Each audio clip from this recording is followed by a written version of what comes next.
مقدس نور سره دیده پزا رنگین ښکاري ستا رڼاګانې له اسمانه تر زمینه ښکاري مقدس نور سره دیده پزا رنگین ښکاري. السلام علیکم ورحمت الله وبرکاته. ډېر زموږ داسې ورونه او خویندې شته دی چې هغوی کله د خپل بسترې ته ورشي نو تر نیمو شپو پورې هغوی ته خوبونه نه ورځي. په ځانګړې توګه په دې لویو شپو کې رسول الله صلی الله علیه وسلم په خپل امت باندې دومره مهربان او شفیق دی. که تاسو ته خوب نه درځي نو د هغه بېخوبي د وجې نه دا دعا ولولئ، الله رب العزت به هغه بېخوبي ستاسو نه لرې کړي، تاسو ته به آرامه خوب راشي.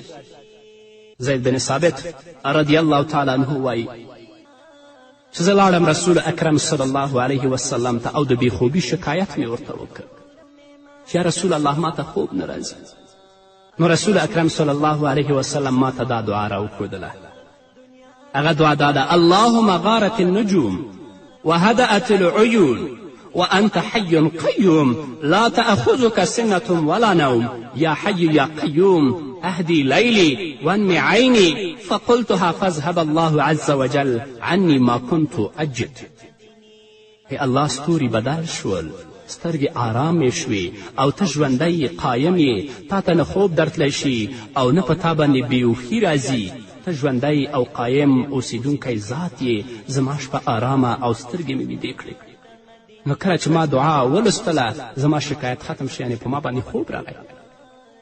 اللهم غارت النجوم وهدأت العيون وأنت حي قيوم لا تأخذك سنة ولا نوم يا حي يا قيوم أهدي ليلي وانمي عيني. دا دعا ده. که چاته خوب نه ورځي نو دا دعا چې ولولي الله رب العزت به د هغه بېخوبي ختمه کړي.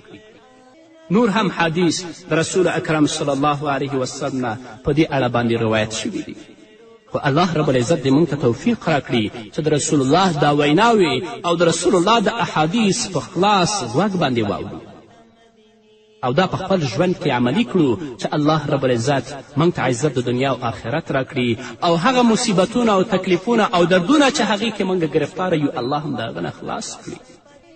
نو راځئ قدرمنو اوریدونکو مسلمانانو ورونو او خویندو چې څه وخت په شپه ورځ کې د الله عبادت لپاره غوره کړو او بیل کړو چې هم الله رانه راضي شي، هم مخلوق راضي او هم په آخرت کې الله ته په اوچت سر باندې ولاړ وو. فایدې ترې واخلئ مومن ځوانه،